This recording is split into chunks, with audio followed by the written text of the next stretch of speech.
Hello, everyone. Welcome to the first part of our webinar regarding point-on-wave switching. My name is Rosemary Sun. I have been working in the field of substation automation and protection for more than 30 years, with different roles and have lots of experience both in technical and market side. Now, I'm working in the marketing department, help to promote our products and the solutions. Today, together with our expert, Yeshon Soleminov, we will present you the overview of point-on-wave switching based on Cyprotec 5. Yeshon is our promoter and a technical expert for high voltage protection. Please note that you will not be able to pose your questions directly during the presentation.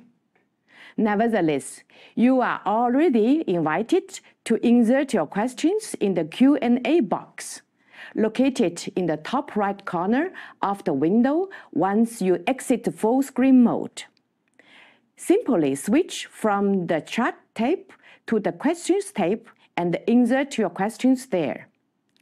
Directly after the session, our expert will address your questions live during the Q&A.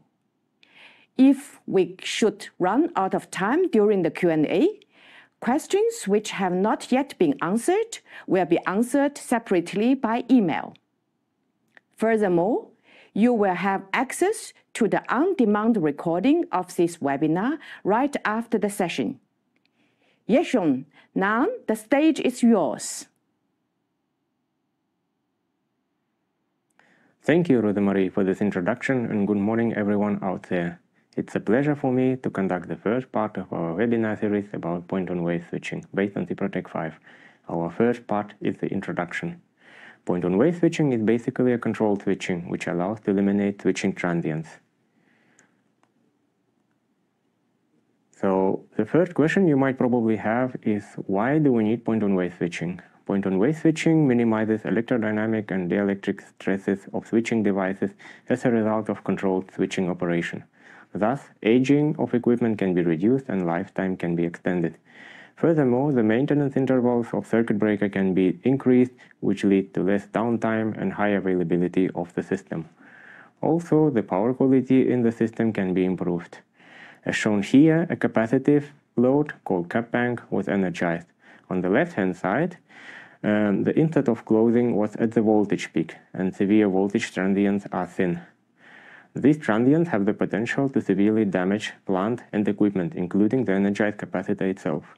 On the right-hand side, the same capacitor was energized correctly with point-on-wave switching, close to the zero crossing of the voltage. So there are almost no induced transients due to the closure. The advantage of the point-on-wave switching is very clearly demonstrated in these diagrams. So another application for point-on-wave switching is switching an inductive load. Inductive loads, such as transformers and reactors, typically have iron cores.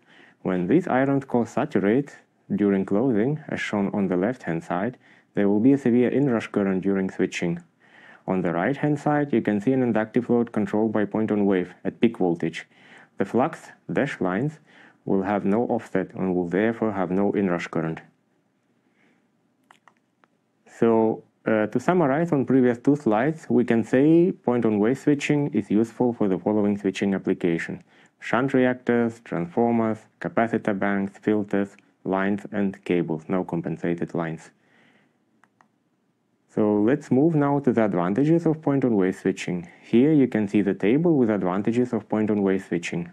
For inductive loads like transformer and reactor, reignition and overvoltage can be reduced during switching off, and inrush current during switching on. For capacitive load like cap bank and transmission lines, restrikes and overvoltage can be reduced during switching off, and overvoltage during switching on. Let me explain shortly what are restrikes and reignitions. Reignition is for inductive load.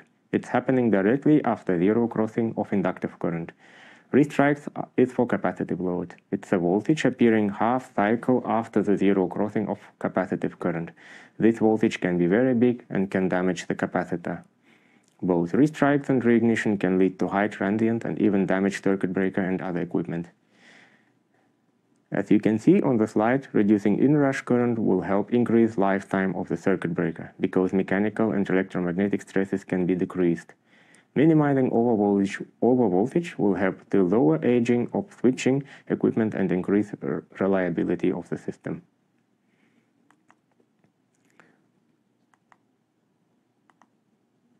So the optimal switching time for point-on-wave switching depends on the load type. As reactance represent high resistance to the grid, the best switching time will be at near current zero crossing, which means at maximum voltage. These are the orange points on the diagram. Capacitive load on the other side represents low resistance to the grid and should be switched on near voltage zero crossing. These are the blue points on the diagram. This is the basic strategy for point-on-wave function. So let's move now to the hardware part. Point-on-wave switching in CPROTEC 5 can be ordered in 3 different combinations. As a standalone device, switching device 6MD86. For that, you should select variant K10 in CPROTEC 5 configurator. Also, as a bay control and point-on-wave switching device in one single device 6MD86. For this option, please choose all other variants besides K10. And, of course, as a protection, bay control and point-on-wave switching in one physical device. Here you have a variety of choices to select from. Probably here the choice will depend on the protection device types you need. So, in this slide, we will discuss circuit breaker requirements to realize point-on-wave function. The first important condition is that circuit breaker must be phase segregated. In other words, you must be able to switch each phase independently. This you can see on the diagram on the right-hand side. Please note that IO209 module with high-speed output contact are necessary. One IO209 module has 4 high-speed output contact. That means if you need to do point-on-wave for closing and opening, you need to the IO209 module. CT and VT inputs will be connected to IO202 module, which is part of the basic module. The position of the circuit breaker can be received with standard auxiliary contact, which are connected to IO202 module. If you have Siemens circuit breakers, then reference contact with more accurate switching position can be connected to IO218 transducer input. If you need to include ambient temperature, control voltage or hydraulic pressure for more accurate response time, then IO218 module can be used as well. So let's summarize all hardware components together. You need basic module with IO202 for reference voltage and switching monitoring or recording. Then 2 IO209 module for CB opening and CB closing. IO218 module optional for CB monitoring like DC voltage, pressure, temperature, and reference contact like Siemens circuit breaker. Alternatively, you can use one plug-in module with 4 normal speed transducer input. Here you can see that point-on-wave function is applied to the function group circuit breaker 1 3-pole. Measuring points on the left-hand side, like voltages and currents, are connected to the function group circuit breaker. On the right-hand side, you can see binary input and binary output are connected to the function group circuit breaker. The close and/or open command issued via the control function of this circuit breaker will be the point-on-wave switching operation. In this manner, the point-on-wave function is fully integrated into the standard control logic of CPROTEC 5, for example, close command via IEC61A50. So let's summarize point-on-wave function. So point-on-wave function with CPROTEC 5 brings all the platform features to the point-on-wave device, like modern Ethernet communication like IEC61A50, GOOS, redundancy, etc. Cybersecurity like role-based access, RBRC, security event logging, syslog, secure communication. Strong engineering tool DXi5 with its all function. Device access with Ethernet browser. Point-on-wave function can be combined with other functions as well, like bay controller, transformer protection, etc. All standard point-on-wave functions are available for closing and opening. Also, detailed process data for analysis and adaptation during commissioning can be done with SIGRA. So thank you for your time. Hope you have enjoyed my presentation.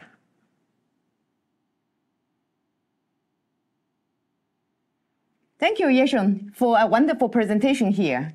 So we have already several questions from the channel, so let's answer them. Yeah. Sure.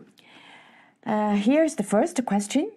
how point-on-wave functions if you have a fault and need to trip the circuit breaker?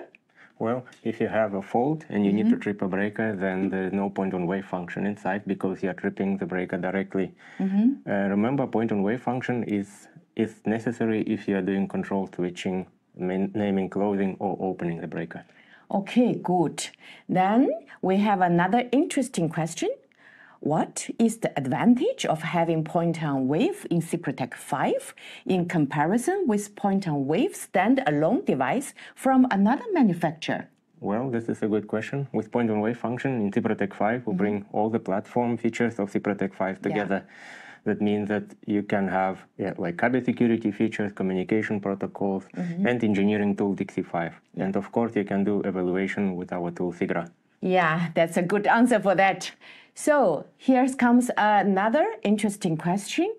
Is it necessary to have IO209 module for point-on-wave function? Yes, it is very important to have IO209 module for point-on-wave function because the IO209 module has high speed the output contact, and this contact is obligatory for point-on-wave function. Yeah, good answer. So then we have another also very interesting question need to be answered. Can point-on-wave be realized with sample measurement values from merging unit 6MU85? Yeah, this is a good question too. Currently, it's not possible to realize point-on-wave function with sample measured values 6MU devices because they are not fast enough to operate for point-on-wave function. Remember, with point-on-wave function, we're working within a millisecond range. However, if you have 6MU85 and 6MU85 has a hardwired connection to the current and or voltage, and also like a binary input signal from a circuit breaker zero contact, then you can of course realize point-on-wave function in such a device itself. Okay, so we have all the questions answered so far. So thank you very much, Yezhen, for this kind of wonderful presentation and also the Q&A part. So thank you also again for the auditorians. So we have to close the session and wish you a good time and stay safe. Thank you. Bye-bye. Bye-bye.